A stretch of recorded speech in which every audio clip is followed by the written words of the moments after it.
All right. Okay. And we're back. Welcome to episode 260 of No Direction, the No Direction Network's Pathfinder news, reviews, and interviews podcast. I'm Ryan Costello. And I'm Jefferson J. Thacker, also known as Param.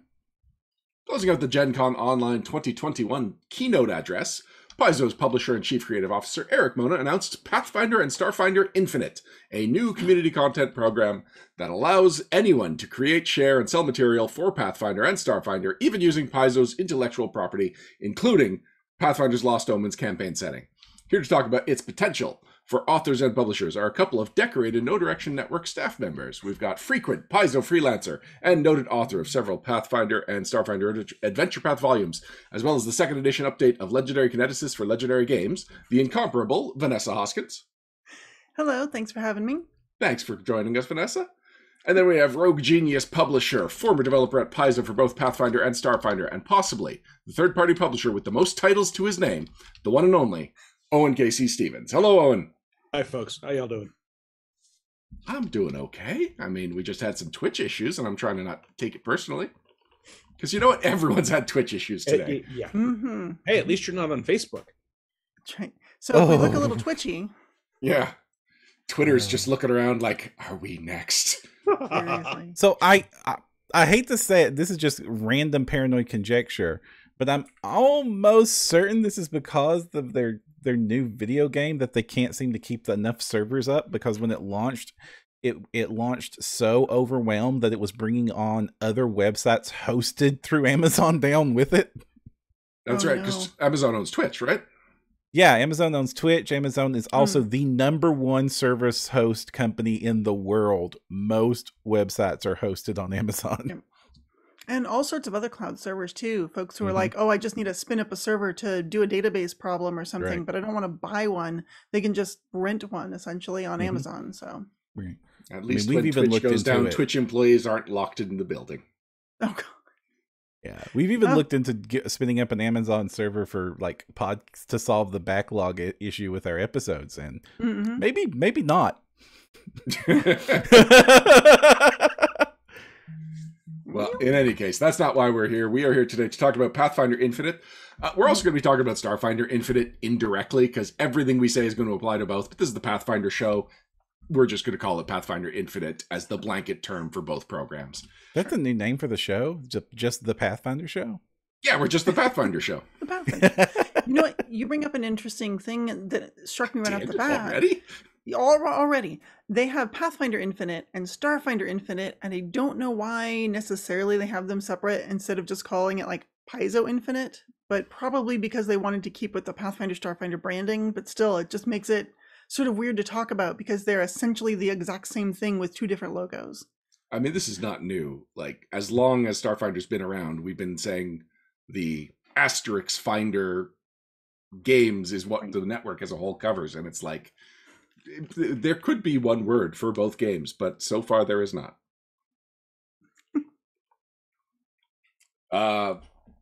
But yeah, so Pathfinder Infinite, it was announced at Gen Con. My first impression is that it was very much going to be based on DM's Guild and what they did there, and a little bit about what Drive-Thru-RPG had done, or what Paizo had done with Drive-Thru-RPG for the adventure card game, which allowed players to create and print their own cards and sell them. And then, actually, the two of you were some of the people that unlocked greater potential for Pathfinder Infinite in my eyes. First of all, Vanessa, because you immediately said, I'm going to write fiction. Oh, yeah? And I was like, you could write fiction. Interesting.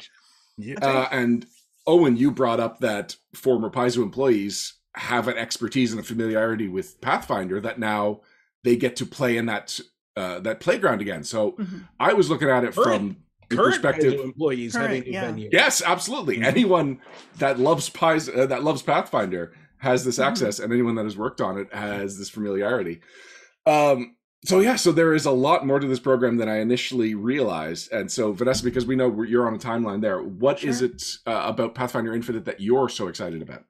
So you kind of hit the nail on the head with what Owen was saying. Essentially, you get to play in this playground that previous to this platform, if I wanted to write about Andoran or Cheliax, or that, let's say I wanted to write something about their civil war and how that's affected this, spice trade or something, I would have to specifically be given that as an assignment. And because of the way that Paizo developers work, you can't really pitch things to them. You can't email them something and saying, hey, I have this whole outline for a spice trade. I want to write the spice trade adventure, and they'll just not open it. They'll be like, we're not going to read your pitch.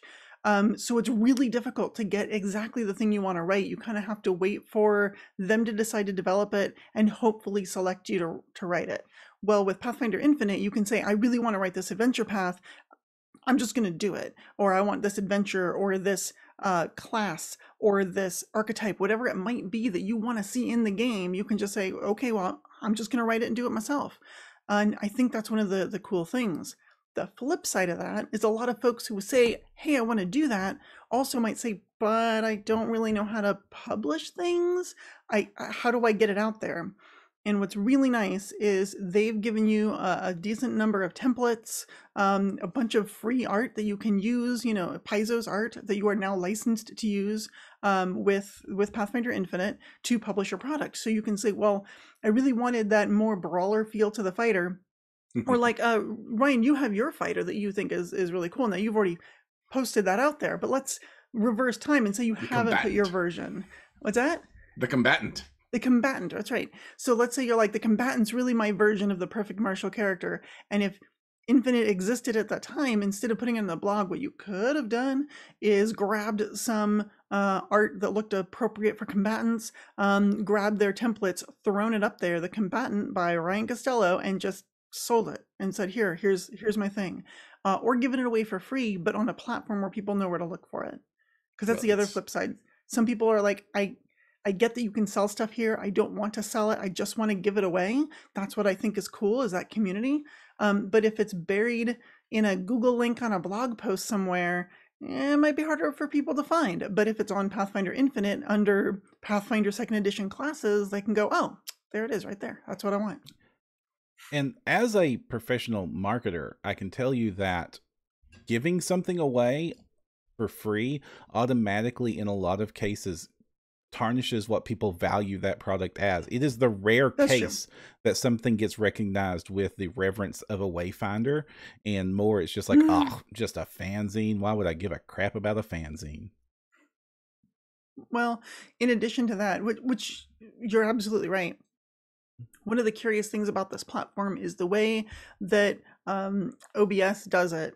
This is the platform that's hosting Pathfinder Infinite.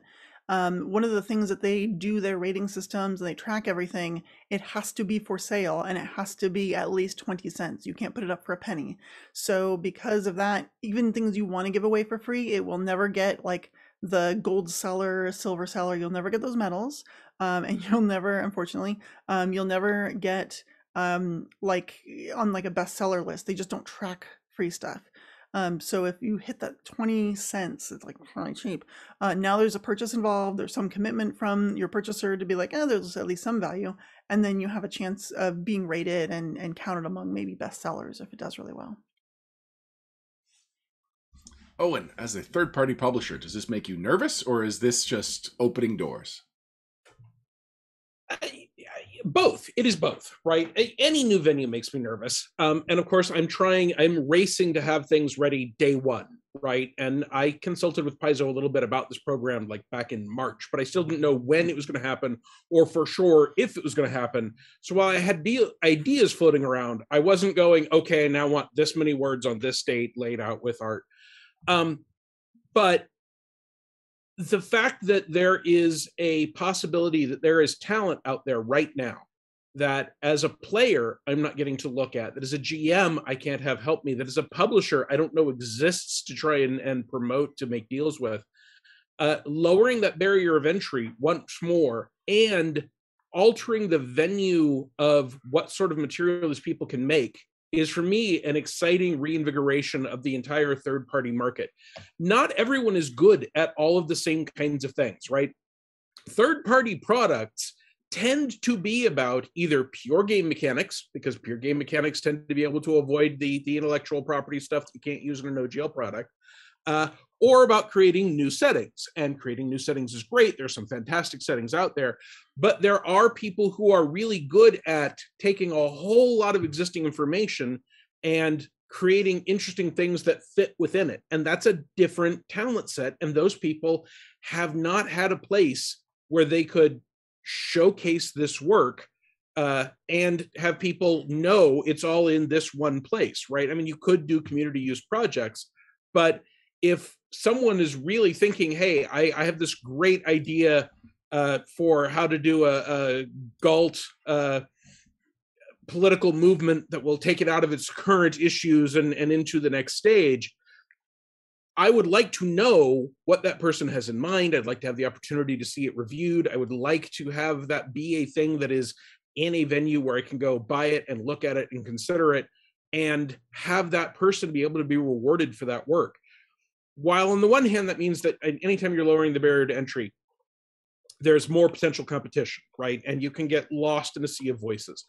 The flip side of that is I think that this will be an opportunity for a lot of people who have previously ignored third-party material, thinking, well, I don't want to have to try and figure out how this works on Golarion, or I don't want to try and figure out if the Vesk Empire is supposed to be the Veskarium, because they can't use the word Veskarium. Mm-hmm. They will have the material supported the way they want it to. And it may not be Paizo official, but it will be integrated with the lore in the background. And I think that's a market that we just haven't seen yet, that we've had no opportunity to tap.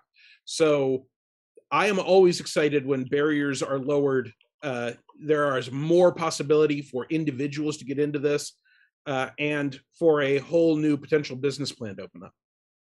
I am going to bring attention to last week's episode of John Godek's Presenting Gamers Making Games podcast, where he interviewed Paul Fields from Evil Robots Game, a third-party publisher who's been supporting Starfinder basically since Starfinder came out, and talking about how Starfinder Infinite lowers a lot of the barriers and obstacles because Starfinder, the setting is tied into the game, and not all of the setting is available to third-party publishers to use, and so even just the language of the material they're releasing gets confusing, and you have to understand how to decode it. With Starfinder Infinite, you will no longer have to decode the third-party material for Starfinder. Absolutely. You can refer to the gap specifically and the drift, and you don't have to call it hyperspace. And there are also actually races in Starfinder that have been declared product identity, right? There's the Kish and the Civ, and if you want to do something with them, you couldn't. So there's actually a lot of stuff that's been opened up as new toys in a toy box. Mm-hmm. There's also something you all discussed in that there are like the types of people who would be interested in game content or who are fans of Pathfinder. I tend to put them in a few different camps. There are people that are fans of the system primarily. We are here to play Pathfinder 1st Edition or Pathfinder 2nd Edition. And, you know, and with 2nd Edition, I think that's even a bit more stronger link because 2nd Edition is a bit more removed from the history and heritage of the game than the 1st Edition and Starfinder was. But regardless, those people are served well on third-party platforms, kind of, with like the normal OGL stuff. But a humongous amount of fans for the game are fans of the setting and the adventures and the characters and the novels. And there is no way until now for the talented, amazing people, some of which who work to make those very characters and settings that we love so much, could even touch them. And so and that's true for me. I did not get into Pathfinder because I like Pathfinder the system. I fell in love with Golarion first, played games under D&D 4th edition in Golarion, and then eventually made my way to the Pathfinder system and then this podcast. And I am much more interested to see what some of the most talented creatives in the world can do with the Golarion setting, because I am a super fan of the Pathfinder and the Pathfinder setting, and even I am like not sated with the massive amount of fire hose that Paizo is still able to put out. They're still like, where's my Arcadia? How come we're only just now getting Arcadia? I want to go back to Tian Xia. What's happening in Tian Xia? There's still tons of places in the inner sea that we still haven't seen yet. And the people that have those passions, like, I want my Bellflower Network adventure path. When can I be in the Bellflower Network? Yeah, and fiction is another great example of a thing that there is clearly a market for, that the Paizo has not been able to support that market, right? Fiction is a tough nut to crack. Yeah. But it just was, as a freelancer, I wrote the original guide to Absalom, and I put a character in it, Myceline Yatet, Donica Myceline Yatet. I love that character. I've never been able to do anything else with her, because as a third-party publisher, I can't. And when I actually worked at Paizo, it was never appropriate for any of my projects. But now, if I want to write a short story about Danica's day in Absalom, I can do that. I can take that character, and I can take the illustration of her that's there, and I can put it in, and I can add anything I want as the creator of that character, because there are all of these characters that just don't have spotlight time. There's just not room for it.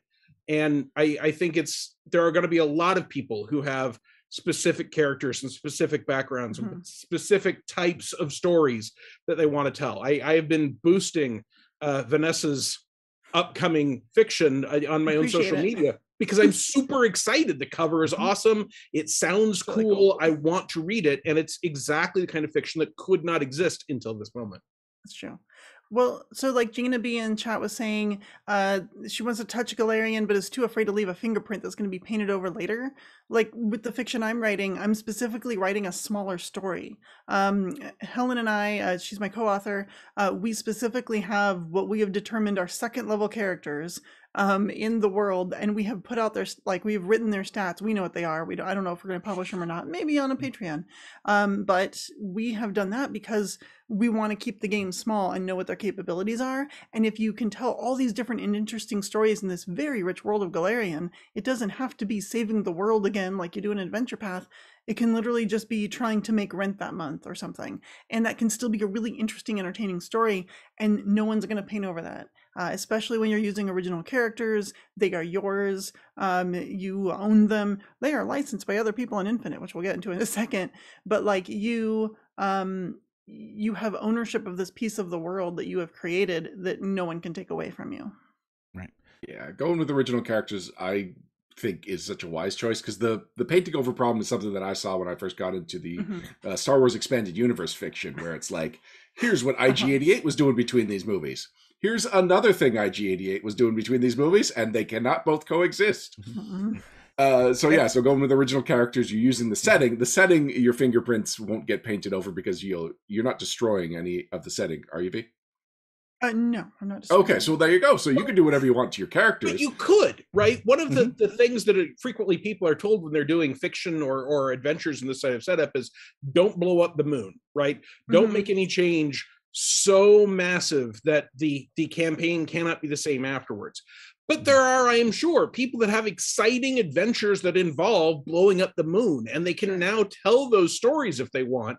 And a GM can decide, do I want to run that? Do I not want to run that? What line of events am I comfortable with that Paizo would never, ever, ever cover?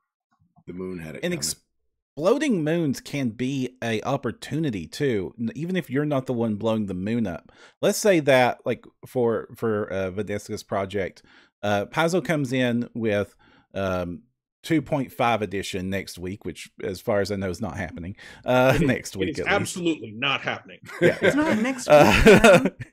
Yeah. So, and part of it is that there's a second Starfall, and then Absalom City gets destroyed. If you look at some of the fictions that's had to play in similar playgrounds, like the Agents of S.H.I.E.L.D. TV show was very much a show trying to dance around and not get erased.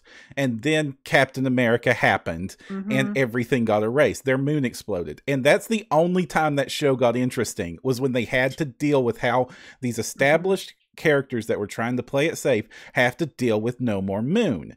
And that made it more interesting. So you're going to have a lot of opportunities and ways to branch out your creations and evolve it if you're reacting to what other people are doing in this space and what Paizo's doing in this space. This is the reason that robust fan fiction communities are so wonderful. And honestly, I consider a good fan fiction to be every inch the canon that any licensed corporate fiction is.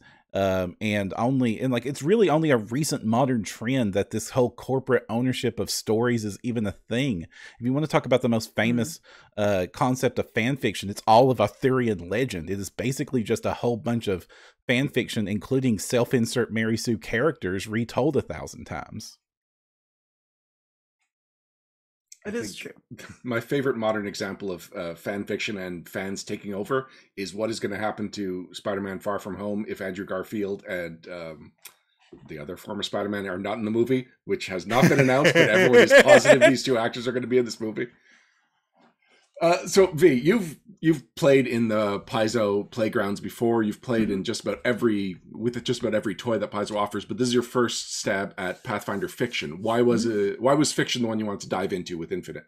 Okay, so 2 reasons. One, it is a piece of Paizo publishing and Pathfinder that I haven't been able to touch yet. Like you said, I've touched a lot of different pieces, and the Tales line was out, and I remember reading those books and thinking, oh, I wish I could write original fiction. That would be so cool. But a lot of my writing in the last decade or so hasn't really revolved around fiction. I did some fiction, fan fiction and stuff way back in the day, and I really loved it. But then I get so involved in like role-playing game writing, I just haven't touched it. And when they announced Infinite and I was looking through and there was nothing about you can't do fiction, I was like, that's it, I'm going to do fiction. And I knew that was my opportunity. And part of it's twofold. One is I love Golarion. I love to play in that world, and there's so many cool stories I could tell there. So let's just do it. And also because I wanted to get back into fiction. And if you are just trying to get into fiction blindly on your own world that you created, and you don't have a hook, you don't have a catch, it's going to be very difficult to generate readers, especially if you're brand new. So I did 2 things. One is obviously going on to Pathfinder Infinite and saying, hey, there's folks who know me as an adventure author, know I have the ability to set up the plot of a story, but can I actually tell one?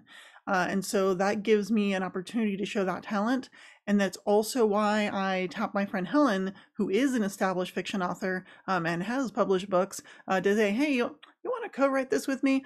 Because I think she brings a lot of professionalism, knowledge of the field, knowledge of how things are supposed to work in fiction and what people these days expect from a serialized fiction. And so the 2 of us are working, I think, really well together. She's also a huge Pathfinder fan and fan of Golarion, so like she's knowledgeable as well, and I think the 2 of us make a really good team. So throwing those 2 bits together, I feel like this is an opportunity I don't want to pass up, and that's one of the reasons I know she and I have been busting as much as we can to try and get that first product out on day 1. So. And speaking of day one, so looking at the Pathfinder Infinite landing page, it says create and publish your own Pathfinder, Starfinder adventures, character guides, bestiaries, and more. And so it doesn't mention fiction until you actually click on the link and you start reading into it. So I suspect, because you seem to have caught on to that right away, you are going to be one of the first people in the fiction section of Pathfinder Infinite. And I wonder how much that's going to impact, like, how much are you going to be setting expectations for what Pathfinder Infinite fiction is going to look like? Ooh, that's a great question. I'm hoping a lot. I have very high level of expectations of like what a product looks like, and I think a lot of that comes from Paizo's high expectations of what an adventure path looks like, what a rule book looks like. I want it to look professional. So, like, for that reason, Helen and I hired Sheppy Rodriguez, a longtime Paizo artist who does a ton of art for them, did all of our art for Adventurous, did art for the Roll for Combat characters. Like, he is known in the space, but we hired him to do our cover because we know that not only is it going to be high quality stuff, it is going to look like Pathfinder. I don't have to explain, here's Absalom, and this is kind of what the city is. I can just say, hey, they're in Absalom, and he gets it. So it's actually really great. Been working with him. I haven't mentioned the product. It's called Vellum and Lace. Vellum and Lace will have like a prologue that is extraordinarily cheap. As I said, 20 cents, 90% off our regular cover price for that prologue, which is, like a lot of prologues, sort of disconnected from the main story arc, but gives you a sense of who these characters are. And that'll have his line art on it. And then when we go to the full episodes, we'll have full color art, and it'll look like the front of any paperback novel that you might pick up. Now, when you say episodes, what can I expect if I buy the first full episode? An episode's around 1 or 2 chapters length of content. So what you'll get is probably around 3,000 to 5,000 words. Most novels are in like the 1,500 to 2,000 range. Fantasy novels tend to go higher. They tend to be in like 2,000 to 3,000, and we're doing like 3,000 to 5,000. So it's kind of about a chapter and a half's worth of words of story content, of narrative. And it's going to be switching point of views between 2 characters, very similar to like the Dave Gross style novels. A lot of writers use this convention of having a couple different point of view characters, and this works great for a team of writers, because then Helen and I can literally switch off writing from different points of view and then go over and sort of help content edit each other's things and polish it until we're happy. So that's how we've been doing it, and it's worked out really well this way. What are some of the ways the Pathfinder Infinite has helped you put this together?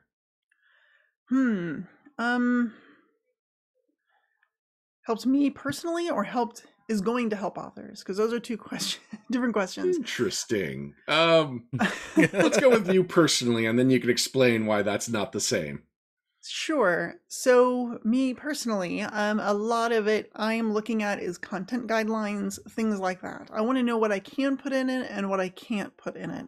And I am less concerned with things like exactly how the templates and things work, because I am at least moderately familiar with that, right? So I know how to format styles properly and publish into a PDF that is easily readable and include fonts and all that stuff. So yeah. Help other people. If you are one of those folks who's like, hey, I create stuff all the time for Galarian. I GM for my group, and I basically run homebrew, but it's still Galarian. And I want to publish my adventures. What they do for that sort of writer is create these templates and things that they can follow, so they can get a decent looking product out there on the market. So it's not just a Word file that was saved as PDF. I personally think that creativity frequently blossoms with restriction, right? Mm-hmm. And there can be decision paralysis as a creator. So if I'm sitting down and I'm saying, okay, I'm going to make a fantasy novel, high magic, low magic, Conan-esque, Tolkien-esque, Afro-future. Do we have fireballs, and are they called fireballs? Exactly. But if I say I want to make fiction and I'm going to set it in Galarian, then a lot of the world building, very popular tire-kicked world building, has been done. And so that lifts one of the narrative burdens. And then you say, okay, I have to write fiction that's going to make sense within this context. I also, when I was reading through it, immediately thought of fiction. And then I saw that Vanessa was going to be writing a chapter of fiction. And I thought, well, I don't want to compete with what she's doing. Oh, you can. It's not no, I will, but not day one. However, what I am going to be doing is that comic book artist Stan and I are going to do Adventures of Quandle as a comic, going back to my character from the Oblivion Oath, which I created. I got to play him. I didn't get to finish what I felt it was his storyline. So we can now put out a digital comic strip, again, monthly in chapters, that'll have Quandle in a particular tone, write a very comic cartoon style, and then I can throw in, here's a page from Quandle's adventure journal, and here is a new magic item or spell that I happen to use in Pathfinder 2 stats, and take that and make that a tight little package, sort of like what you used to get at the back of like Dragon magazine, right? That much content. That's usually the first page I would flip to when I got a new Dragon magazine. Me too. It was quick and easy to absorb. All right, Vanessa, I know we've only got you for about 10 more minutes. Oh, go ahead, Brown. That's okay. This ties into Vanessa's thing and what Owen just said. You mentioned that it releases the barrier of entry, that you all don't have to reestablish what Galarian is. You're entering a marketplace where you don't have to do that narrative work that exists. As a fan, that also reduces the barrier for me entering into a product. I say I'm interested in Vanessa's book. Of course I'm interested in this book. But I'm going to not have to worry about, I'm interested, but I'm going to have to read 4 chapters about what Absalom is and why it's important. No. I know what Absalom is, and I know what the guard is, and I know what to expect from this setting. All I need to know is what makes her book special and enjoy those special qualities. I don't have to have I've already done that work as a fan, and learning a new system, a new fandom, a new world, a new creative space is work as a fan. And it's one of the reasons that people resist moving from setting to setting. And there's a reason that independent settings for game systems are some of the more harder ones to get to be successful, because you have to establish that space, break the barrier of resistance from the official setting, and also establish it as something that has enough original about it that doing that work to learn your new world is worth it to me as a player. Like, you have to give me a reason to want to not be in Galarian if I'm a Pathfinder fan, and you don't have to give me that reason for me to buy your product now. Right. Yeah, every fantasy world, every fiction world has a certain cognitive load to be familiar with it. And again, this is a market of, I'm sure there will be outliers, but basically no one's going to shop on Pathfinder Infinite or Starfinder Infinite if they aren't already aware of the content that's going to be there, right? We're not going to get a whole lot of walk-ins going, hey, is this one of them sci-fis? So people will know what's there, and that is already a subset of the market that you can specifically target. People pick up Star Wars novels not because they think it will reveal something great and wonderful about the next set of movies. We all know that they're largely disconnected, but because I'm familiar with the Star Wars tropes and concepts and tone and style. So we've got a market of people that are familiar with Pathfinder and Starfinder, Galarian, the Pact Worlds, those tropes and style and proper nouns and terminology. That's all things this fan base already knows. So we can target things specifically for them. You say that, but I know Glass Cannon has people that it has brought people into Pathfinder just by virtue of people finding that podcast. There's every possibility that Pathfinder Infinite can have breakout hits, especially if you're dealing with something like fiction that then gets people interested in Pathfinder. Totally, it could. But I still think they're going to be outliers. Sure. Yeah. I think, like, writing Vellum and Lace, we're writing it from a point of view where the audience probably knows what we're talking about, but we still want to include enough context clues that if you don't know what the Acanamarium is, you can kind of go, oh, it's a magical school. I see there's something about exams and going to class and getting a scholarship. That must be a magical school. So we're going to try and include a little bit of that in there for the reader who might get drawn to our stream for one reason or another, might get drawn to our episodes and our serial and go, this looks cool, but where are they? I don't know what this world is. And maybe they'll get drawn into Galarian as well. So this is it's a hobby and a business venture. It's where that overlaps. So what kind of contract do you have and Helen have? Like, what kind of people have you brought in to make sure this is professional? I'm actually mostly asking so that if people have not considered this, consider it. You are not just going into there and writing something fun and maybe creating a world based on a friend's character from a game, and then suddenly you make hundreds of dollars, and the friend's like, "That's my character. That's my character." Yeah. I believe like right now we don't have. Helen, we don't have a legal contract. What are we doing? We have a handshake deal, but we have agreed that we will share everything 50-50 that we make off of this. And we are both bringing, I think, equal amounts of skill in different areas. We're still writing about the same number of words, but all the ancillary skills are different.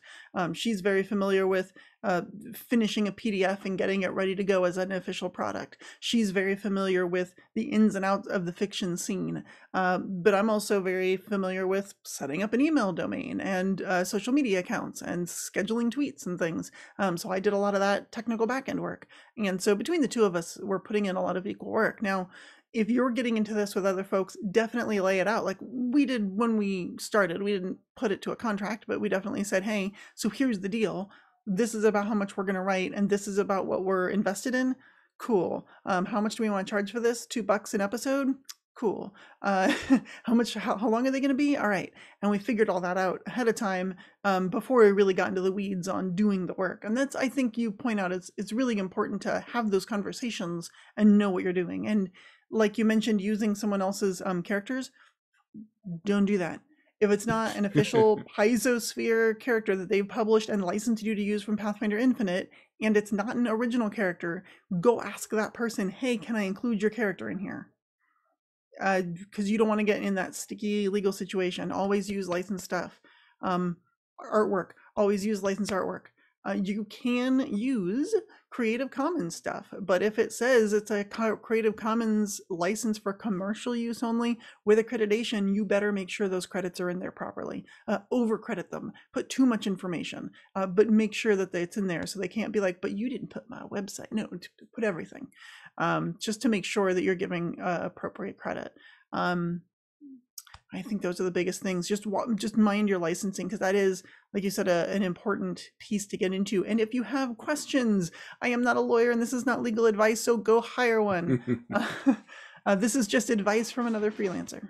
Yeah, read and understand all the contracts involved, and do not transfer or expect to be able to use any idea, words, art, concept, anything of value without a contract that outlines where it's from, who owns it, what money is going where with it. And if you can't do all those things without a lawyer, pay to get a lawyer. If you can't understand the contracts without a lawyer sitting down and walking through it, just do what you need to do. Because again, neither of us, no one here is a lawyer, and this is not legal advice. And we're telling you, if you need to, go get legal advice, because you have to understand the things that you are building products around. Yeah, you can't doing what you got to do. V, you got to get going in about 5 minutes. So are there any final thoughts on Pathfinder Infinite from your point of view before you start plugging things and saying your goodbyes?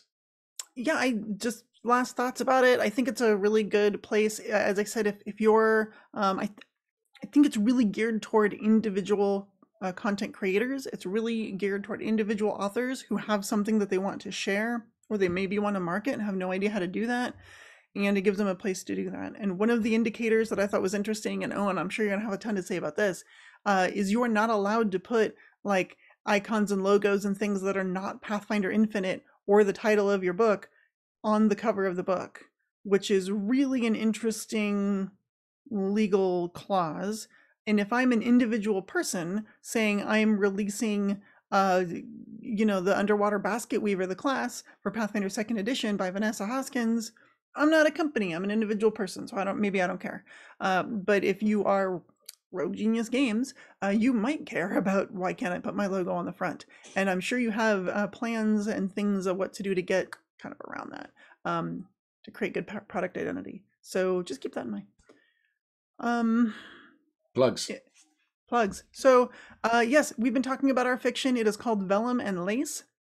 Definitely take a look at it on the day that Pathfinder Infinite launches, which is the 13th of October, 1 week from today. If you're watching this live, you can follow us on Twitter at Vellum and Lace, and we are throwing out little blurbs, little sections of the prologue every day. We threw out 2 today, and we'll throw out another one every day until the product launches. And maybe we'll just make that a tradition before every episode comes out and get you a little excited. So go check that out. Experience the lives of Jellica, a disaster queer, and her sister Lonnie, a magical school student, as they try and survive in the big city. So I did not realize the characters' names weren't Vellum and Lace until this interview, by the way. Oh my gosh. It's Jellica and Lonnie, and Vellum and Lace is a referral to them. So it's the most interesting ampersand. The most interesting. Oh, and the most interesting. I created a very fun ampersand made out of a vellum scroll and a bit of lace that you might find on an article of clothing, perhaps. So, perhaps. Yes, it's gonna be like adventure meets PG-13 dumb comedy. Jellica's not the brightest crayon in the box, and yeah, it's a little fun. All right, thank you, V. We're gonna let you go. Actually, do you want to plug? What you're doing now live, or is that not? It is, and so what I'm doing now, I have to leave because I'm actually going to join the folks over at Recall Knowledge. They're doing a one-shot Dark Archive, and I'm playing a magical cat girl, which is why I'm dressed like this with a very low V. And that goes live in 15 minutes. But you'll be watching this show, so that's fine. Catch the video on demand later. It's fine.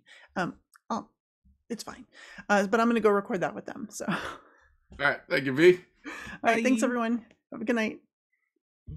All right, Param, are we just chatting while you fix the frames? Yep. Or do you want us to keep keep chatting, just and chat? I will fix the frames. All right. So, and I see just a stack of green books with gold on the spine above your shoulder. What's going on there? That is the 1922 copy of the Encyclopedia Britannica complete set that I inherited from my grandmother. And the reason that I hold on to it, there's also a 1888 Encyclopedia Americana around here somewhere. It is super easy to find out when we learned things that were true, right? If I want to know when did we discover the atom, etc. It is much more difficult to figure out what did we think was true at any given moment. So if I want to do anything set in 1922 to 1930, I can crack open one of these books. I can look up the topic and I can look and see what is the current thinking as of 1922 on evolution or the city of Troy or radium or any of that. Those are all things that I can look up and see that era's knowledge. And that is much, much easier than trying to find that stuff on the web, where it will tell me, we thought this at this point, and it turned out everything was wrong, and then we found the truth here. And you don't know what all of the incorrect steps in between were. So when I was first learning to cook, my mom let me use a cookbook she inherited from her grandmother. And the first recipe was for toast. And it said, many people are looking into automatic toasting machines, but for those of us without that luxury, and it's like, that is such a sentence from that time. That is amazing. This is a history book as much as it is a cookbook. My sister took Russian as a language in college. And one of the things she ended up with was a Russian cookbook. And at one point she decided that she was going to make one of the desserts in the Russian cookbook. So she had to get a double boiler and a pressure cooker and a thermometer, and she's pouring in cream and she's stirring it and she's switching it back and forth. She's trying to get it to one step. And it takes her like an hour and a half. And at the end, she realized that she has created 1 cup of sweetened evaporated milk. Because the Russian cookbook does not assume you can go to the store and buy 1 cup of sweetened evaporated milk. So now the first half of the recipe has this huge bracket next to it, and it just says, or buy 1 cup sweetened evaporated milk. Was this the Book of Tasty and Healthy Food? No, it was not. No. Because that is a famous Soviet Union, like, state-sponsored cookbook that everyone had. Yeah, there we go. Someone, Severin Laureate is saying there's a really famous Russian cookbook. That's the one I think we were both thinking of. Param, how are we doing for our frames? We're technically online. I mean, given how today's been going with Twitch, I'll take it. Mm-hmm. All right. 5 seconds of silence, then we'll get back to things. No, we're good. We're good to keep going. Okay. All right. Owen, V kind of let off talking about how a Rogue Genius is not allowed to put your logo on the front of the book. And I know that we were talking about possibly doing like a network imprint, and we would be an imprint without a logo. So what are your thoughts on that? So don't be an imprint without a logo. Have a logo and put it on the inside first page. Right? Have a logo, do the branding. You just can't put it on the cover. Clearly part of the purpose, dating all the way back to the Dungeon Masters Guild, which is clearly the model for the Paizo Infinite programs, is to create content that will drive people to want to buy more stuff from Paizo. Paizo gets a decent cut of the money that is being made here, but they still don't want to make some other publishing company bigger. Paizo in particular may be of the opinion that it's not a great business plan to let someone else play in your toy box and create a whole set of toys that means they don't need you. Because Paizo has seen how effectively that can be done under the right circumstances. So, but you can do things like have titles, right? So if you had the title of your project be No Direction Presents The Combatant, then that's the title. You just can't treat it like a logo. Or you could do The Combatant presented by No Direction. Especially since No Direction is literally the name of a spell in the system, right?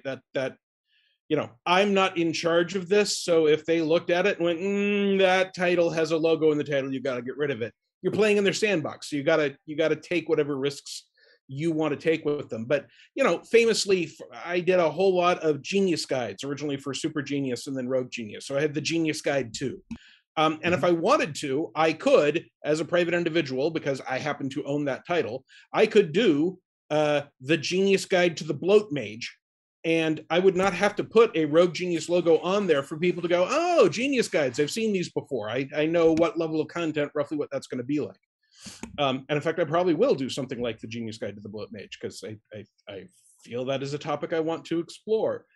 But there are some tricky risks as well. So when you put something on Infinite, you are licensing all of your words and concepts to every other Infinite user for use on Infinite. So I'm going to do the Adventures of Quandle. I will introduce a new character, I'm sure, in that comic book that will be a brand new character that has never existed anywhere. That character is something that someone else could come along and they could do the adventures of whatever that character is. And they could give them game stats and they could compete directly with me in that. They could do their own Adventures of Quandle, right? They could decide, this guy only invented Quandle. He doesn't actually understand the character. I know the true little goblin that likes pickles. And there's no intellectual property or trademark or copyright protection about that. You are specifically saying when you go into this, hey, if I create something, other people get to use those concepts and move forward with them. And to a certain extent, that's only fair, because the whole point is that we are getting to play in the playground that Paizo makes. So Paizo wants to ensure that if someone creates some popular new thing, right? If you did a big adventure that was all about an island of baking shows, and everyone wanted a whole bunch more baking show content, Paizo doesn't want one person to be the only person that can benefit from that, because they were standing on the shoulders of giants when they did that in Golarion or on Absalom Station, and they want the next people to come and stand on those shoulders and go one step further. So if you've got things that are so precious to you, you don't want anyone else to ever play with them, this is not the place for that. The flip side of that is that anything you do on Infinite that you could do elsewhere, you still own exclusively elsewhere. So one of the things I'm working is going to be a Shadowfinder book, which is going to be a 100% Starfinder compatible book that will be a different way to play Starfinder. That will be Starfinder in a more urban fantasy set either on what I'm calling the Earth of Rasputin's Legacy, which is specifically the world of the Earth after people visited it to kill Rasputin, or in Lost Golarion, literally the Golarion that has been cut off from the rest of the universe in Starfinder during the gap. And both those worlds are things that I will be playing with. Now, anyone can then do Shadowfinder content on Infinite, right? That specifically is a thing that they will have access to. But if I want to, I could, as Rogue Genius Games, do a line of Shadowfinder monsters that don't access any of the Paizo AP, that use regular OGL rules, and publish those as Rogue Genius Games. And I could even have, my Shadowfinder core book could point to Shadowfinder monsters, and my Shadowfinder monster book could point to my Infinite product. So I will have an edge in that these are things that I can play with outside of Infinite, but I will have no control over what other people do with these ideas within that framework once I've put them in that pool. And that's a risk and a benefit, because if you create something that's so core, and you did a good job of it, that then becomes so popular that people are riffing off of it, you are then the original source of an incredibly popular concept that is growing in addition to your input. Like your effort has been multiplied. Exactly the same logic applies as Paizo thinking this is a good idea, right? Except that I won't get a cut of the money. But if Shadowfinder is a huge hit and people start doing Shadowfinder adventures, then someone might look at a Shadowfinder adventure that I had nothing to do with and go, oh, that sounds really cool. Oh, it looks like you're supposed to use the Shadowfinder book for this. I better go buy that. And then their product becomes promotion for my product. Now you run the risk of Thanos flying in a yellow helicopter when somebody else is taking your creation. We saw the Thanos copter, right? Sitting in the Loki world the disaster world in the Loki series. So multiverses are kind of hot right now as a concept. Marvel has been playing with them a lot. It looks like Star Wars did Visions recently, which is essentially a multiverse concept.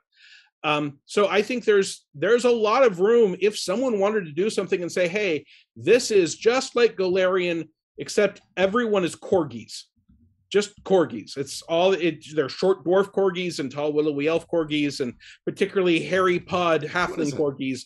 What does all corgi look like? Just a regular dog. You may not have noticed this, But anytime you breed a corgi with another animal, it ends up looking like a corgi in cosplay. So it still looks like a corgi. It just has some of the other breeds' features sort of draped over the corgi shape. So I promise you, if Jacob Blackman drew a space corgi for me, he can certainly do dwarf corgis and elf corgis if I want him to. This Jacob is Blackman's why actually in chat, and he has been asking questions about art, which we were talking about right before we went live. Param, why don't you say your point, and then we'll get to some art conversation. Well, when you started talking about a version of Galarian with corgis, I already run an AU Galarian where there are no snakes. There are only long bears. See? It's a market, I'm telling you. So Art, I've actually had I've been very bad about keeping track of chat's comments, unfortunately, although there's a couple of ones that I do want to call out. But I know Jacob Backman earlier was talking broadly about the Starfinder fan art he's done and how he can use that with Pathfinder Infinite. And I know this isn't your domain, Owen, but you seem to have a good head for how the license applies to art. Jacob is doing art for Shadowfinder, so I had to delve into what the art rules were for exactly the reason I was saying earlier. Don't start using a license unless you understand it. So there are art packs that Paizo's putting out that you can use for your product. So if you just happen to need a Lenorm, they've got a Lenorm in an art pack, a community use art pack. You can go grab it, you can use it in your product, you're covered, and you've got exactly the same quality of art that they have. You can also license other art that you've got the right to use commercially and with additional licenses on it. Or you can create new art. Art you create is not made available to everyone else the way the concepts are. So one of the things that Jacob has done for me I've written art briefs for Shadowfinder, modern, urban fantasy versions of a lot of the Pathfinder iconics. And I literally can't show them to people yet because I can't do OGL content using images that are based off closed Paizo content. But in Shadowfinder, I will be able to put these up and they will represent the classes that I expect people to use in Shadowfinder. And other people can take that concept. So for instance, I've got Sela as a modern character wearing tactical gear, combat boots, and a baseball jersey for the team, the Paladins. They can't use that art, but they could get someone else to make art of a modern version of Sela in a Paladin's baseball jersey. That becomes available. The specific art that I've done remains copyright, however the copyright works, in this case, me. And she could star in my one-shot adventure where you have to help the Paladins win the World Series. Absolutely, 100%. And if that happens, then hopefully people will go back and they'll buy the Shadowfinder book. Take over for a minute. I'm going back and curating questions from chat because they have been neglected. One of the things that I want, like some of these things are concerns you need to be aware of or things you need to know as a person entering business with these licenses and what people are going to be able to do with your content. As a fan of the content, almost all of this is just good for you. If there is this massive creative self-actualizing tumble of content that continues to grow. Like I said, I'm looking at this like I look at robust quality fan fiction things. Like if we mentioned all AU stuff and mixes and spin-offs begetting spin-offs begetting spin-offs, and then the original core concept isn't even what's the popular point of it. Like look at they mentioned Pony Finder has entered the chat. Severin Lawyer said in here, there's like Fallout Equestria is this gigantic fandom where they took the My Little Pony characters and put them in Fallout, and then that began to make its own spin-off genres. Like, yep. There is so much potential for awesomeness here that as a fan, you should be absolutely paying attention. And these are opportunities that, yeah, if you're a publisher entering this space, not all of these things sound like good things. I think most of them sound like good things. But as a fan, almost all of this reads as good things. I mean, ideally, Paizo and One Bookshelf OBS are going to be curating a space, right? Mm-hmm. So one of the things that the licensing says is that if you put out a product, it must bring new value to the game or the setting. So technically, I could take every open game license spell Paizo has ever done, put them together in a book, and put it out here. But that's not adding anything to the setting. So they would have the right to, and I suspect would go ahead and just bounce that. But that means that when people come to this space, they will know, hey, this isn't just all rehashes of other stuff. Everything here has to bring something new to the setting, or Paizo and OBS will be inclined to bounce it. That sort of safe harbor is the sort of thing that can get a market of fans, of customers to go, well, I'll go ahead and spend the 20 cents for Vanessa's preview, or $2 for the Adventures of Quendel comic book, or $20 for the PDF of Shadowfinder, whatever these things cost, because I know there are certain appropriateness levels that they're not going to cross. There are compatibility things that are supposed to be in place. So everyone that's putting things forward here are supposed to be trying to make it appropriate for this space. And if they violate that, and if they violate it regularly, their products will get bounced, and I would guess they will eventually no longer be allowed to do it. Now we have a point in chat. Aaron the Paisley says, what about character sheets and the like? And actually, this is a space where something that used to not be allowed to be published is indeed allowed to be published, which is accessories that aren't books. Yeah. Which you could not publish under the Pathfinder compatibility license. Like Param Spellbook, I had to go get a special permission from Vic to do that. And like, it's not something operating under a standard license. I had to get a special license to do that product. And now it explicitly says you can make cards, accessories, game mats, whatever. It's literally written in the FAQ now. I mean, I wrote the Starfinder critical hit deck and the Starfinder critical failure deck as an employee at Paizo. If I want to, I could now do the Starfinder extended critical hit deck and the Starfinder extended critical failure deck and sell them using, I believe, using OBS's card printing service through Starfinder Infinite. And also, if you do find yourselves wanting to do a compilation book that brings in, say, I want to make the Ultimate Magic book. I want to make all the OGL spells in Galarian the book. Think about how you can value add to a product like that so that it serves that purpose and also brings value to the space. So reprinting like Owen didn't say reprint the critical hit deck. It was the extended critical hit deck. I would be very interested in all the spells in Pathfinder 2 with margin notes from the gods of magic on why they made sure these spells could happen. You could also put in, I mean, sometimes there's errata or rules clarifications that have occurred that have never made it into a print version. I mean, I am actually working on a book that is all Pathfinder first edition spells ever all put together, and I will have to Kickstarter it, and I've got a cover for it, and if it weren't for the pandemic, I probably would have done it already. But that, again, is a product where I went and made sure that Paizo had no intention of doing that themselves, so it's not competing in their space, and that's a lot of compilation. So at that size, it really does become the compilation, sort of like an encyclopedia or a phone book, right? No creativity went into that John Doe's address is 1234 Streetway and his number is 111-222-3333. But when you have 50,000 other people in the city's accurate name, address, and phone number, that work then becomes worthy of protection as a collection. So another thing is a book you made before for the OGL. If this becomes the primary marketplace that most Pathfinder, Starfinder third-party content exists on, there's less of a need for you to have had to make the ultimate feat guide where you had to scrub the serial numbers off of all the feats. And again, like doing that work on some versions of Param Spellbook was like, if I could have just published that stuff here and not had to worry about that, that'd been great.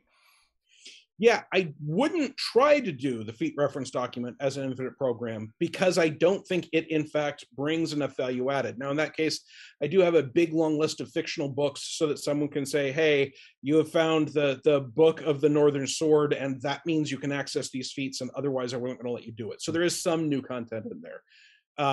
But there are a lot of things. Like, I have not done any Lenorms for Starfinder, Because if I were to do a Lenormand for Starfinder, I would want to be able to say, hey, are there still Lenormand kings? And if so, how does that work in the future in space? Because that's an important part of the Lenormand as a Pathfinder creature if I was going to update it. And I can't do that as an OGL product, but I could do that as a Starfinder Infinite product. And so there are certain kinds of ideas that Shadowfinder is an example. I don't want to do Shadowfinder without being able to reference Starfinder lore and Pathfinder lore and weave them together so I can say, hey, this is specifically about what happened when people teleported from Golarion to Earth, killed Rasputin, and it turns out there's fallout, and I want to create a different mode of play where instead of being in spacesuits with laser guns, you are much more likely to be in an Impala with a shotgun. So I've gathered up some things from chat, and I'm going to go over them. First two I want to put together. So Lava Being is making a joke about Flim Flam Sam's adventures in Russian cooking. This did remind me that a lot of people have talked about the Cookbook of Golarion and Coffee Table Books of Golarion. These are persistent ideas that Paizo has never really pursued. And then Slow Games savored. Their question was, maybe there should be a bounty board for things people want to read. And there's a reason I've paired these together, because the idea of a cookbook is something that people think other people want to read, but there's no real proof. This is a good chance to really test out that thing that you are sure there's an audience for. Mm-hmm. Yeah, I mean, go ahead on. When you're trying to convince Paizo to do a thing, you are trying to convince Paizo to spend their money, time, and resources and risk their profitability on your idea. And there's a reason why they have the people they trust to make the smart decisions. And if they don't agree with you, it doesn't matter if you're right or not, they have the people they trust to make those decisions. I would never be able to convince Paizo to make a Quendel comic. There's no reason for them to think there's a market for that. And some of that is scale, right? Stan and I, and LJ Stevens doing layout and editing, the three of us can make this digital comic. And right at the moment, that's actually more appealing than doing a print comic, because print and shipping are huge tangled messes at the moment. So this is right now a electronic only venue. We can make it, put it out. Our overhead is way lower than it would be if Paizo decided to do it. And if it turns out we're wrong, we'll just go, okay, we learned. If it turns out we're right, we will have the benefit of having been first to market with a comic about a small goblin celestial sorcerer. We'll see how that works out. I do think that there is value in something like people who are fans deciding on a place, and it might be the Paizo message boards. It might well be somewhere on a Discard. It might be something overseen by No Direction even, and saying, hey, here's stuff I would like to see, and seeing how many people react well to that. One of the series of tweets that I've done more than once is Diners and Dragons, where I was literally playing with fictional recipes from Shadowhunter, like diners and roadside drive-ins and little cafes, because I thought it was a product I would never be able to do at the time. So this was just a way to have fun with it. And those were popular tweets. They got retweeted. They got a lot of engagement. I could see saying, hey, I'm going to do a Diners and Dragons product. Well, test out all the recipes I haven't tested, write them out a little more than 220 characters and see how it goes. If someone beats me to it and it's a huge hit for them, that will tell me what kind of market that is and whether they should do a follow-up product. All right, Jana B says, could somebody write the Dummy's Guide to Golarion just in case? And I think it lines up with what you were saying about the advantage being first to market. It does feel like there's going to be a lot of people that are going to want just kind of a nudge, just things that will help them get in the right direction. And so when they're looking over the products that are available, I do think something like this, that it's like, if you're intimidated by all of this being the start of the Pathfinder content, what about just this small bite-sized version to get you started? Although if what you want is a bite-sized version of Starfinder, I recommend the Starfinder Beginner Box. Yeah. But what about the setting? The Starfinder Beginner Box is a bite-sized chunk of the setting, too. All right. We put a lot of time putting a little bit of the setting in that book, in that box. And you know what? A great way to experience some of the content in that box? Ask your Alexa to play it. Yeah, totally. That's Alexa the will play adventure in well, there. I don't want to say that too loudly because I've got her right here. But yeah, you can totally use your smart speaker to play Starfinder, and that is another fun experience. All right, Raising Rune Lords. With Infinite, could I publish a set of Starfinder combat rules based on the combat system from another IP, for example, EVE Online, assuming no copyright-protected nouns are used? All right. I am not a lawyer. This is not legal advice. If what you are doing would not violate the open game license or the Paizo, or Pathfinder in this case, Infinite license, or copyright law or trademark law, then you can do it. You can't do something that is designed for another game system. All game designers borrow ideas from other game systems. That's one of the reasons why we all play a lot of games. So if there's some general idea that you have been inspired by, and you think that would handle some specific element of the game better, right? If you really want to write up a set of naval rules and those naval rules will otherwise work with Pathfinder, you can do that. But you can't take a set of rules that exist and make a derivative product of those rules, because you've got to publish under the OGL, and you can't make derivative products of things that aren't under the OGL using the OGL. And talk to a lawyer. Yeah, and if you conclude that I am not breaking any laws in doing that, and then you release it, you cannot advertise it as being like, we've brought EVE Online Starship Combat to Starfinder. No. Because but I mean, you can get clever sometimes, right? I mean, if I wanted something that was really, really similar to Cyberpunk, and I can't say Cyberpunk, I could say, hey, this is the Starfinder Infinite project that puts all the cyber back in the punk. And I haven't said Cyberpunk, but people know what I mean. Right. I have currently just finished some freelance work that I'm allowed to talk about now for a game called The Grimdark Future. Ooh, there's ways to get close. All right, Lava Being, does the existing community have resources for those who might want to pursue releasing products under Infinite? Advice on how to find a lawyer, artist, and editor? Well, we're working on it. Yep. Yeah. I'm sure there will be a lot of people who are third-party publishers or freelancers who work with third-party publishers are happy to answer questions. As far as finding a lawyer, that's the biggest ask from that list. Yeah. To a certain extent, if you want to find a lawyer, call a lawyer's office and say, hey, do you all feel comfortable giving me advice about a tabletop role-playing game license? And if so, what's your rate? And if they say, which now, then they're probably not the people for you. And that's as much advice as I'm going to be able to give you, unless Ron Lundeen happens to be free, in which case, obviously use him. Yeah, you know what? Check Ron Lundeen's blog, because he's got all kinds of blogs about the cross between legal, his life as a lawyer and his life as a game designer, and how legal entities, anyway, legal matters of the game it's industry. Also very important to mention, especially since Ron is also a member of the network, that Ron's blog does not present itself as legal advice. No. Even though he is a lawyer. Yeah. Right. Giving advice. But not legal advice. Not legal advice, no.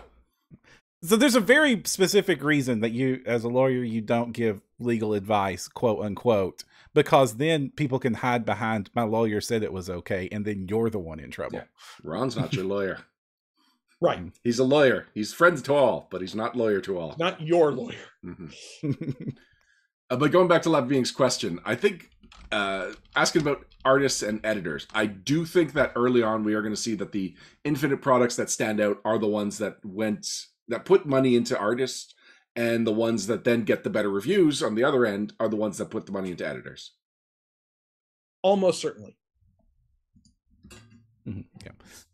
Oh, I do want to mention, we mentioned that this is going to be this is going to be easy to get into. Like, the barrier to entry to publish something on Obi, One Bookshelf, and Pathfinder Infinite is probably going to be relatively small. And the barrier for entry to publishing in the RPG industry in general, compared to other entertainment industries, is lower than most. But you are entering also what has become a mature marketplace. Even though Infinite's going to be new, the idea of a lot of the third-party publishers that are going to be entering this space on day one, they are not new to this game. And so that means that, yes, you can participate, but remember that you need to produce quality and have a reason for somebody to want to give you money. So I don't want to discourage anybody from jumping into this ship, but I want you to do so with your eyes open and prepared to succeed. Yeah, looking at Jacob Blackman's comment earlier about how he already has Pathfinder art that he just couldn't publish and now can. Those are the people you compete against, the people that have already been writing stories in the Pathfinder world, even though they didn't have anywhere to publish it. People have already been creating art based on Pathfinder. The people who have the perfect character sheet, but they weren't able to release it because it's an accessory. They are now ready to jump into Infinite. And if this is, as soon as you heard about it 2 weeks ago, you were like, ooh, now's my chance to do Pathfinder stuff, you're already late to the game. But there, that is all true. But yes, good stuff and putting out the barrier to entry being so low means you can put out something, have it not be a huge hit, and not have mortgaged your house to be able to put it out, right? Especially if you're using existing templates and existing art resources. And that is an opportunity to learn what works, what doesn't, how to get a fan base, how to get the attention of other publishers. So I still encourage people, even if it's the first time you're hearing about it and all you're thinking is, I really liked that one idea I had for a mimic bookshelf that had become a spellcaster because it kept eating books. So I want to write up that one spellcasting mimic bookshelf idea, and I will do a stick figure drawing with a note that that's the only thing I can afford and I'll put it better later. Give it a try, right? I mean, stick figure comics do sometimes turn into huge successes. And if it doesn't work, then you've spent some time learning something about how the publishing and how this market works. And that can be useful going forward. Right. No. Yeah. I think that's what I want to focus is that I want you to go in with your eyes open, not go in. Like, the stick figure low risk entry into this to make something cool. That's a great way to do this. Mortgaging your house and trying to like you just said, and trying to publish. And when you don't know how to hire an artist, you've never worked with an editor before, you've never published anything before, that might not be the smartest call right now. You might want to start smaller. Now, Owen, Rogue Genius Games published a base class called the Magus for first edition before Paizo published a base class called the Magus, and you later renamed that class. Now, I think a lot of people might be looking at this as an opportunity to do, like, I could do a second edition Inquisitor, which, there's space there, but that also is something that Paizo will probably be doing a first-party version of, somewhere down the line. So just what's your take on that? Should people hold back and try and be more original? Should they file off the serial number and do their version of the Inquisitor but call it the Detective? Where would you say they should go? So first of all, I think no one can know what's coming out of Paizo except people who are working in Paizo, or very closely with the people that are in Paizo, especially when you're talking about second edition stuff. If you look, for example, at the sea of archetypes and classes and prestige classes and alternate class features that exist for first edition Pathfinder, there's a real good chance that there is content that will never get updated to second edition. I specifically mentioned the Bloat Mage, right? I would be surprised if we ever saw a Bloat Mage, even archetype official out of Paizo, because that is one specific subset of characters from one area that only showed up in a few books to begin with. I think you are probably in a somewhat different space if you're doing some of the stuff that's really super popular. If you were saying, hey, I don't think they are ever going to do an Oracle, and that's what you thought when they put out the first book, and then now, oh, hey, well, yeah, look, they're doing an Oracle. But it's going to be different. So if you can get it good and get it fast, and you have no hint that there's competition coming for it now, I honestly say try it, because while I had to rename the Magister or the Magus as the Magister, I made a lot of money when it was the Magus, and I kept making money when it was the Magister. I did books on archetypes before Paizo did archetypes, and I didn't even rename those. I just called them genius archetypes to set them aside from regular archetypes. I think you've got to be ready to be nimble and respond to a changing market. But if all you have to do is pull down a PDF and edit the name and read through it once and catch all the changes, you can do that in an afternoon. So being nimble is easier on this scale. Just checking on the time. We've still got some time. We can chat. How are you doing, Owen? I'm sleepy. I get up at 6 o'clock in the morning these days. So I am in fact towards the end of my broadcast day. Okay, so we won't just drag things on, just chatting about your day. And I can relate. But, you know, I'm always here for you guys anytime. I have a product idea that I have wanted for years that Infinite allows to happen that I don't want to do. So I'm just going to throw it out there to the audience if anybody wants to do this. I have been wanting a really nice looking wall calendar of the Galarian calendar with cool Pathfinder art updated for the year my game is taking place in. Because the hardest thing to keep track of is what day is it actually in our game we're playing right now? And having a cool freaking Galarian wall calendar that I could hang next to my game table and they could actually like quit. We need to make it to here before this date or all doom will happen. And oh, Wednesdays is the holy day of Calistray. We need to go get some wasp costumes. Every Wednesday you need a wasp costume? Absolutely. That's the stinger. That, I'm just going to say it, that's much. That's a little too much for me. All right, I think we're about ready to wrap things up then, Owen. So do you have any final thoughts, anything about Pathfinder Infinite that we haven't covered yet that you really think we should cover? I actually think we covered most of it. I think it's going to be really interesting to see where this goes. And I really hope that somebody takes a chance to say, look back at the first year so that we can talk about trends and what became popular and what surprised everyone that no one thought anyone would make that was a huge hit. I also think that it's really important that people realize that this is an opportunity to support some freelancers and even Paizo employees and creatives. The industry is financially brutal. And right now, it is brutaler. A lot of people aren't playing in person. A lot of people, therefore, aren't playing. A lot of game stores closed down. Shipping is a nightmare. Printing is a nightmare. Take a look at these things when they open. And this might be the way to help someone who you always loved the stuff they did for Paizo keep making that stuff instead of giving up and getting a job as a lawyer. Oh, no. Settling on law. Yeah, no, it's everyone's second or third choice, right? Right after brain surgeon and rocket scientist. I'm a brain lawyer. Isn't All right, Owen, where can people find out more about you and anything that you've been working on that you want to plug? So I've been doing a lot of previews for Shadowfinder. You can find all of that stuff on onkcstevens.com. That is the main place on the web to find me. I am also available on Twitter. It's twitter.com/Owen_Stevens. I have a Patreon, which is patreon.com/ONKCStevens.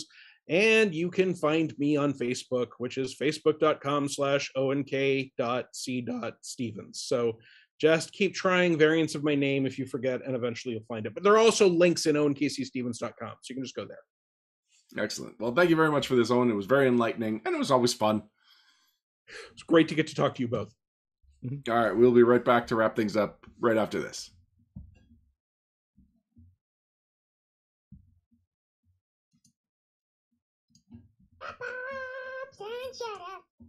Why can I hear that? I don't know why you're hearing this.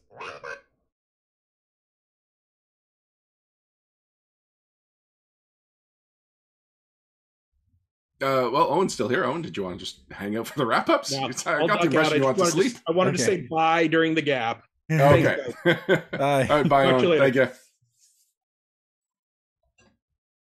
Oh, people could hear us.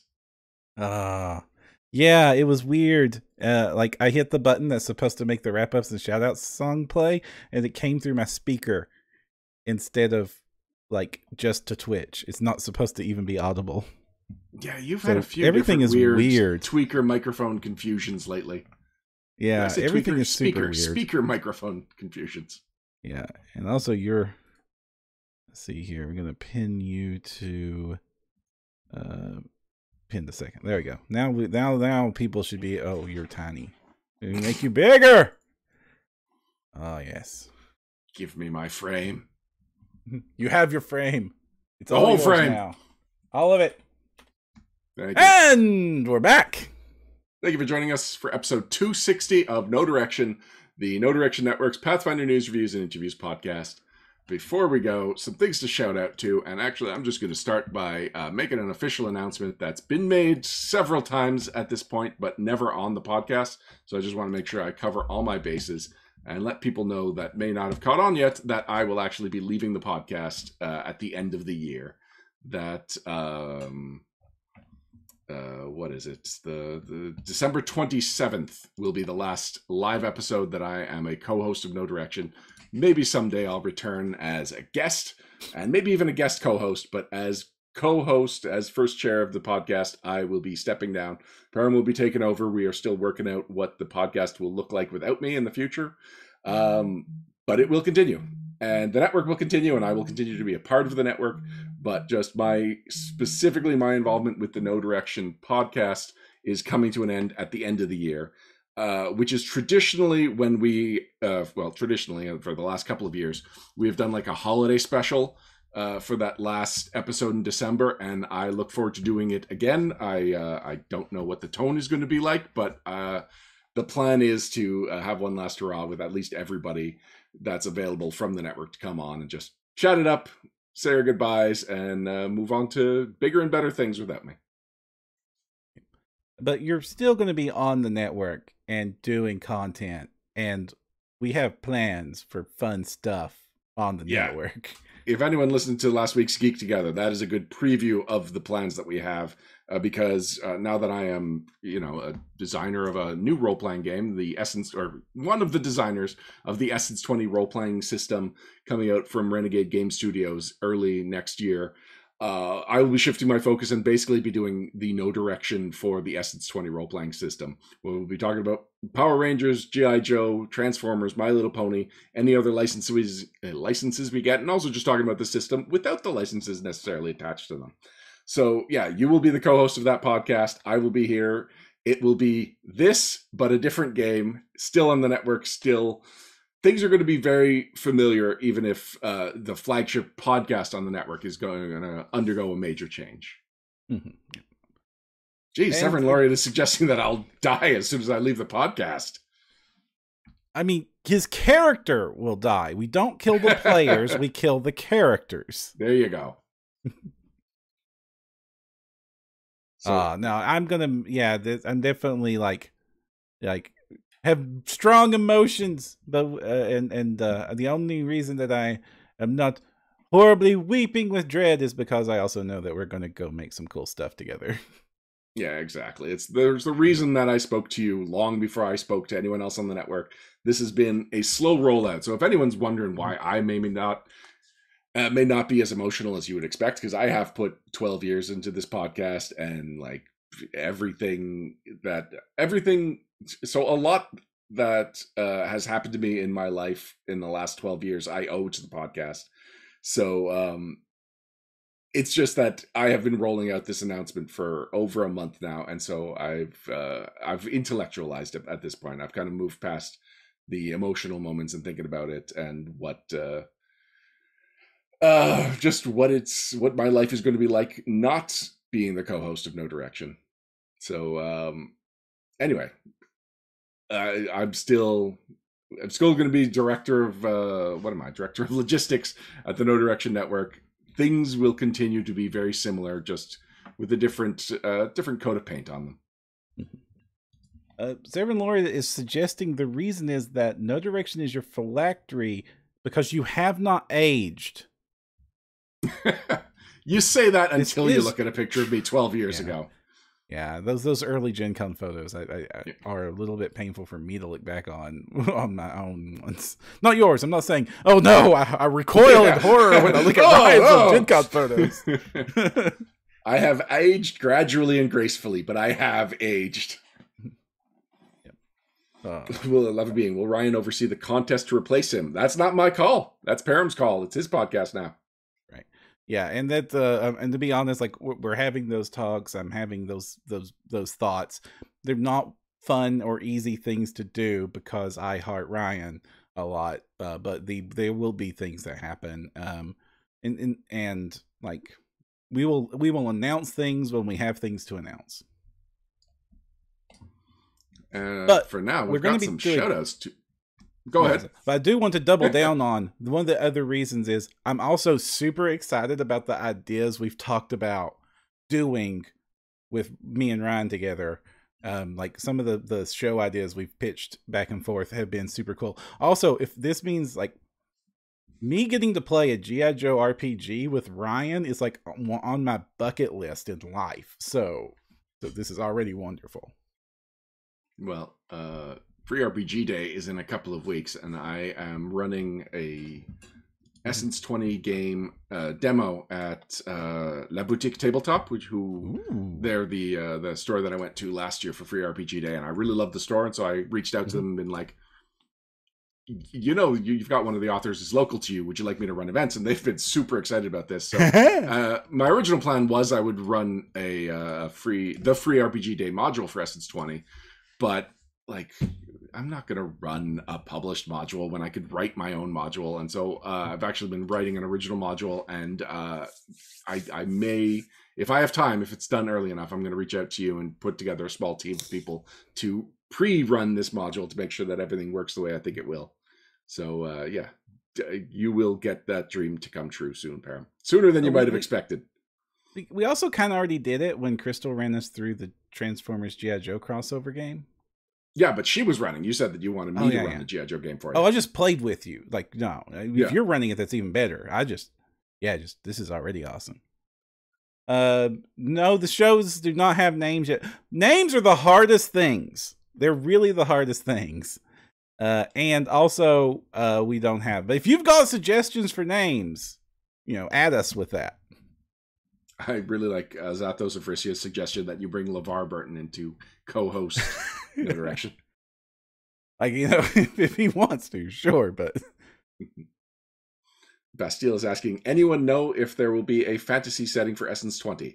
Yes, someone knows if there will be a fantasy setting for Essence 20. Well, actually, no. We already know the answer is yes because My Little Pony was announced. That's right, yes. We don't know any of the details about the My Little Pony game, but you can assume a game based on the Friendship is Magic franchise will have magic in it, yes. I mean, it's got castles, dragons, chimeras. Like, if you watch that show, it goes deep into the D&D. In fact, there were some episodes where they were playing, what was it? Something in Oubliettes. Ogres and Oubliettes. That's the in-world version of Dungeons & Dragons. I really want somebody to make just a collection of media's alternate names for D&D.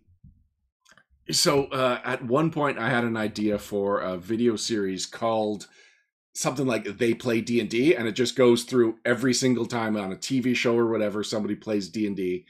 And then we talk about, like, was it actually D&D? If it wasn't, what was it called? How did they change the game? How did it reflect the actual game experience? Oh gosh, the Forever Night version is going to be a fun episode then. First of all, this is not happening. This was an idea that I liked the idea of, but not the amount of work that would be required. But what happened in Forever Night? So they had this weird all LARP version of D&D run by wannabe vampires, and they had to hand out these gold tokens that they used instead of dice. Like, this was definitely like we watched the Dateline special and pretended we knew what D&D was, the episode. All right, well, this is Shoutouts, Param, and I usually start with some network shoutouts, and let's see, there's a lot that I want to shout out to. So first of all, I want to make sure that I give a shout out to Randall. Randall did another Randall Reads, this one about the Dark Archive playtest, which we have barely talked about in the couple of weeks since Gen Con and the playtest came out, but there is a playtest actively happening for the Dark Archive classes, the Thaumaturge and the Psychic. Randall gives his thoughts and breaks down both the classes, including one of the spine of the class and a second blog post about the feats specifically for each class. And it is well worth checking out if you are looking for the Cole's Notes version of those classes before you dive into them. We should also point out that the Gen Con online coverage has started. We're on week 2 of it, and I believe we're going to be done at the end of next week. There was not that many seminars this year. No. This is the smallest amount of seminars of any official Paizo convention in a while. Also, Digital Divination this week was also about Infinite. It was about Starfinder Infinite, and so they cover a lot of ground, and Ron, being both a lawyer and a Paizo employee, has a lot of perspective on the Infinite program that we do not, so you can definitely check that out, as well as the episode of Presenting I shouted out to already from John Godek with Paul Fields on it from Evil Robot Games. That was last week's episode, so a lot of talk about Pathfinder and Starfinder Infinite on the network lately, just because this is exactly like the staff members are exactly the target audience for participating and consuming the Infinite content. So do not be surprised if we continue to cover it over the next couple of weeks. I honestly, like, of the future plans I do have for No Direction is I am absolutely going to make Infinite content, assuming it is good, a regular feature of No Direction because of how exciting that play space is to me. Well, and you know what? V was mentioning the Combatant, and I think she forgot that that was Patreon content, so it's not like the whole world has read the Combatant. That is easily something that we can take and convert into Infinite content, and there is a lot of stuff that we've been working on, including PF 2.KD, that we could potentially release, that a lot of work has already been done in it. So we just talked to Owen. It would be interesting if PF 2.KD is No Direction presents Pathfinder 2.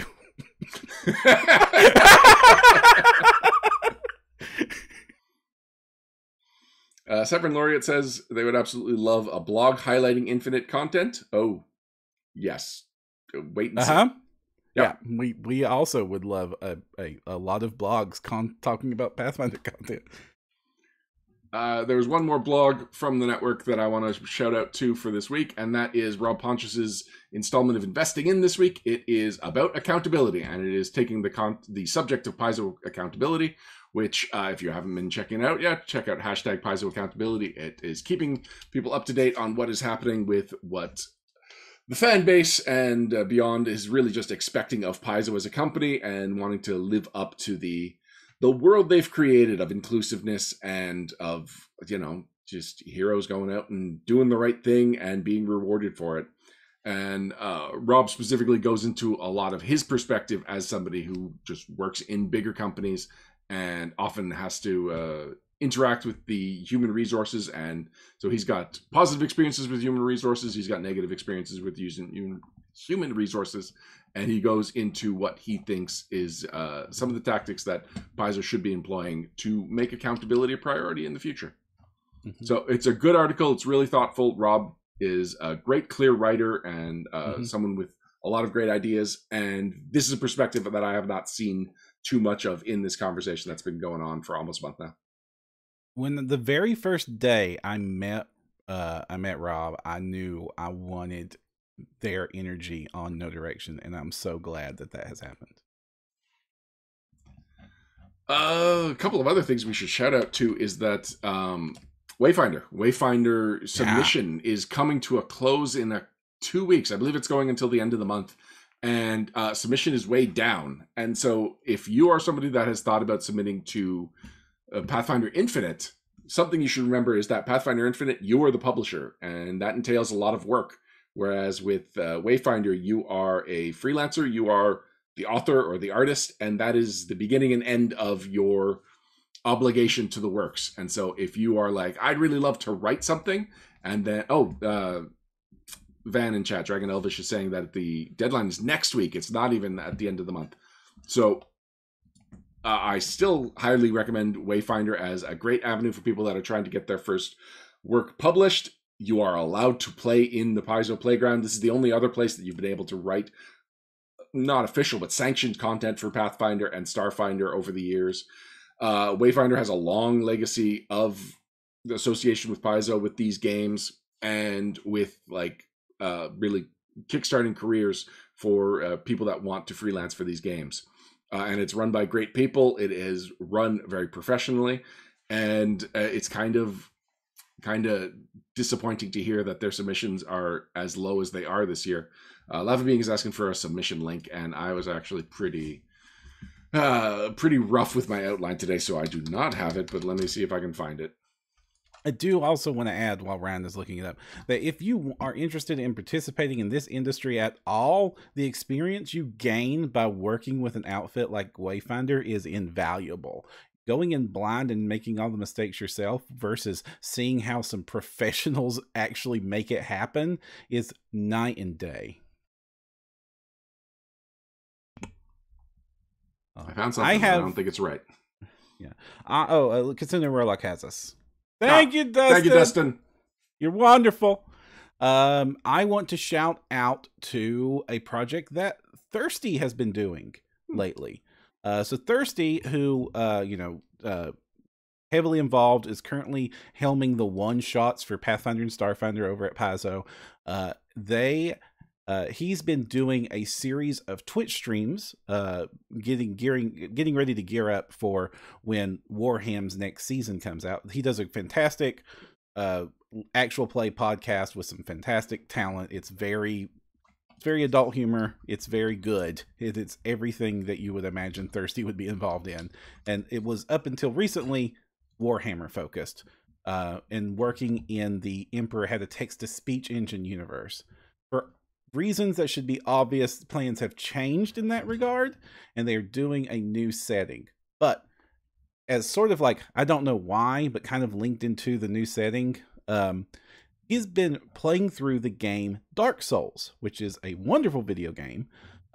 And it's not just Thirsty plays Dark Souls. It's Thirsty, professional game designer, goes through Dark Souls and talks about why this game is a brilliant example of game design and what tabletop game designers can learn from it. And it is a fascinating watch. He's almost done with the game. I think Thursday will be him finishing up the game itself. They're all available on the On-Call GM Twitch page over in the highlight section if you want to watch it from beginning to end. And if you are just interested in the game design, or want to be a better game master and what you can learn from one of the masterpieces of video game and art in the genre, Thirsty's video series is a must watch. I don't watch it, and now I feel like I must. Yeah, and it's only going to be like 6 parts, so it's not a humongous investment to dedicate to watch it. Each episode's 3 hours. Oh, okay. Well, a playthrough of a video game like Dark Souls can be like 80 hours. Yeah, that makes sense. Yeah. All right. Well, I'll just budgeting my time and figuring out how I'm going to fit that in. It just became a challenge. Watch the first episode if it's all you can watch. Maybe I will. Coupled with the Wayfinder shoutout, I do want to point out that RPG Superstar 2021 has launched. So this is once again presented by Roll for Combat. Their Battles Use Bestiary Kickstarter just ended, but that just gives you an idea of what can happen if you enter RPG Superstar, presented by Roll for Combat. And if your entry, which once again is a monster entry, if it's selected, you can actually see it become much bigger than the product that's advertised, and it was already advertised as a pretty significant product. So they're giving out over 100 prizes. I believe it's all monsters again, right? Let me just double check that. Yeah, it's another monsters. Yeah. The theme is strange and unusual, which I am looking forward to. I am also participating as a judge this year. Are you? Okay. Yep. I remember it being a lot last year, but if things have changed. I'm very convinced with the how things are going to be new this year. Yeah. All right. I think I've shouted out to everything that I wanted to shout out to, Pam. Good. I think so. We have a question in chat, which is, I think it's mostly a joke, but I do want to answer it since I brought it up in the show. Raising Rune Lords asks, Param, what is Grimdark Future and why is there only war there? Well, actually, Grimdark Future is a online free published war game that you can use with popular models that you probably already own and is inspired by a certain universe, but is very much legally distinct and making sure to toe that line very carefully. This is a great, and that's kind of what it is. It's like, this is a better way to play that sort of game, especially if you want to play that game quicker. Which is this design that you could play what would be a 2,000 point war game in the grimdark future, but get it done in an hour. Genevieve wants to know if she can use hammers in this war.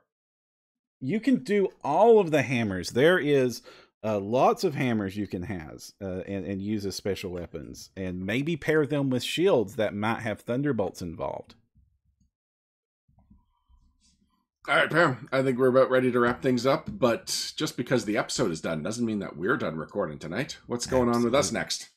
Because after every episode of No Direction, there is the Patrons' Private Sanctum, which is the after party for No Direction, where we will talk about what our patrons ask us to talk about. Yes, it is for our patrons, and you all get to listen to it exclusively live over on our Discord. Just make sure that you link your Discord account with your Patreon account, and that you are pledged at the level high enough to get in there, and you can join us for the conversation immediately after this episode. If you wish to support us at No Direction Network, you can do so over at patreon.com/No Direction, which will help us keep the lights on, keep this content and the network growing, and keep us making the content you love. We very much appreciate it. Also, the link to our Discord is at nodirectionpodcast.com over on the right hand side as well, and that is right near the Patreon link as well.